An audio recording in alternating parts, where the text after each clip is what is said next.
Are the brand new iPhones from Apple, the iPhone XS and the XS Max, the best iPhones that Apple has ever produced? Absolutely yes. But should you be spending an obscene amount of money, close to a lakh and a half, on any smartphone in 2018, including these new iPhones? Absolutely not. Are you still going to go ahead and do that? Hell yeah. That pretty much sums up the review from Tech2 of the iPhone XS and XS Max. And in case you want to know what clicks and what doesn't with the brand new iPhones, here's more.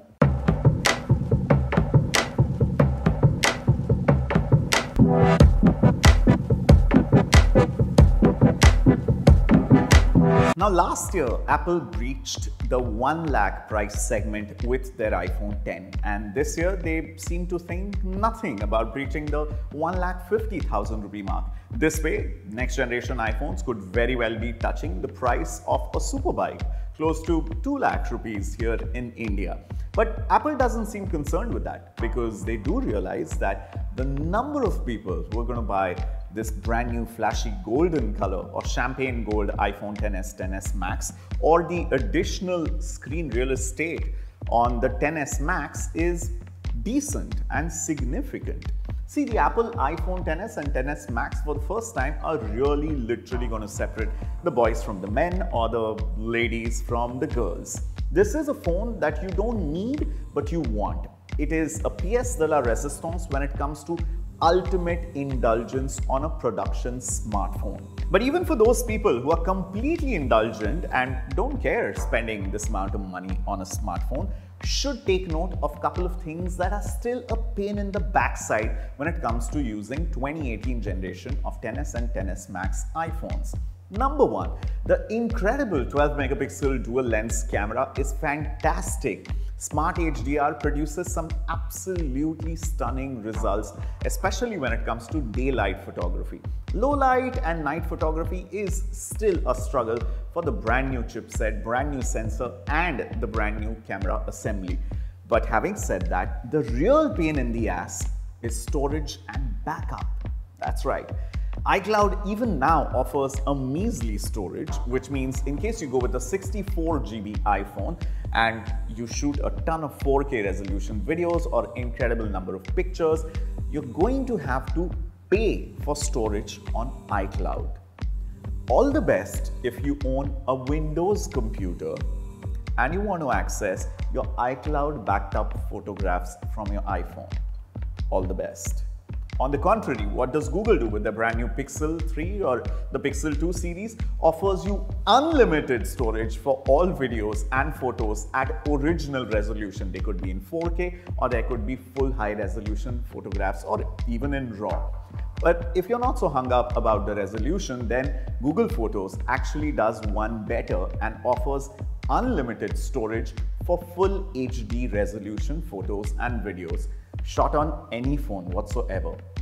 In a day and age where online storage is so ubiquitous and cheaply available, Apple is really pissing people off with iCloud backup and storage options. Number two, if like me, you're used to consuming multimedia and making simultaneous dinner plans with your friends on Telegram or WhatsApp or any other messaging app, unfortunately, despite having a ginormous 6.5-inch display, which is a stunning, gorgeous display on the iPhone XS Max, you still cannot do something as basic as a multi-window or multitasking. That's right. I cannot play a YouTube video on this while I am chatting with someone on WhatsApp.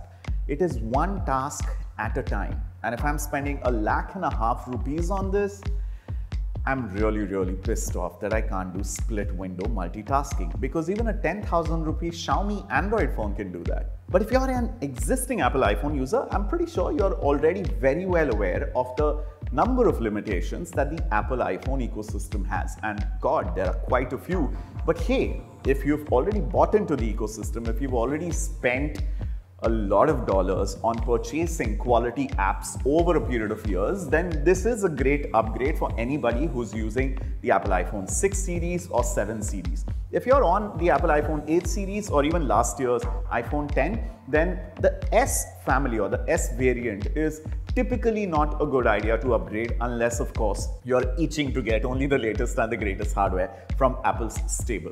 And there is plenty to love on the brand new iPhones. The display, as always, is fantastic. The speakers are phenomenal. The surround sound effect that they create, they are not just loud, but the richness and the depth of the soundstage is great as well. The cameras now support augmented reality. The cameras also shoot incredible photos and videos that you can see on the screen already. The chipset is one of the world's most advanced chipset, A12 Bionic, the world's first 7nm production chipset. None of that makes any difference to you. But what does make a difference is how seamlessly hardware and software is integrated on the brand new iPhones. It only has 4 GB of RAM. That's right, 4 GB compared to the obnoxious sounding 8 GB on OnePlus 6.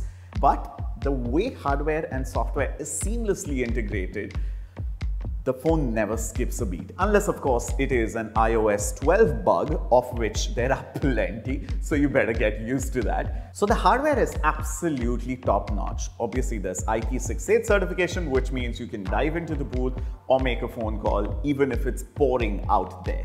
This year's iPhones send clear signals towards the future of the iPhone ecosystem. Wireless, there's wireless charging, and of course, wireless audio. Headphone jack has obviously been dumped just like last year, but they don't even give you a dongle to connect your existing 3.5mm earphones or headphones. A clear indication that they want customers to buy Bluetooth headsets or earphones. And the other big signal is big is the new normal. The 6.5-inch iPhone XS Max is really the visually differentiated iPhone. If you're going to get the XS, it's literally identical to the iPhone X. So visually, apart from the champagne gold color, there's going to be very little to flaunt to the world that I have a brand new Apple iPhone XS. If you're one of those who's sitting on the fence and thinking of buying this on EMI, simple word of advice and caution, please don't do that. That would be a really, really dumb move. Because just look at the competition. Look at OnePlus 6, the OnePlus 6T that's launching. Look at Huawei's new Mate series. Look at Pixel 3, Pixel 3 XL. Look at Samsung's own Galaxy S9 and Note 9. And just look at everything that's happening in the Android world. Poco phone that gives you incredible hardware at a price tag of 21,000 rupees. Now, of course, I know what you're going to say. Hey, you can't compare any of these Android phones to Apple iPhone. If I want to eat pizza, you can't tell me go and eat thepla or dhokla. But fortunately, smartphones are not like snacks, they are phones. They make calls, they connect to the internet, they help you play mindless video games, and they help you scroll through countless hours of social media feed that only make you feel shittier about your own life and yourself.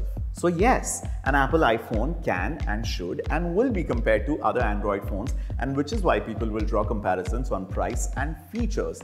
And in all those respects, Android is way ahead of the curve right now. The big new camera feature that Team Apple was tom-tomming about, where you can basically adjust the amount of bokeh and you can go variable aperture from f1.4 right up to f16, is something that Huawei was doing on their Honor 8 Pro 3 years ago on a 20,000 rupee smartphone. So Apple really needs to take the blinders off and look at what's going on in the world at which price point. In summary, the brand new Apple iPhones are great if you buy them, if you can afford them. They are not going to disappoint you, neither are they going to blow your mind.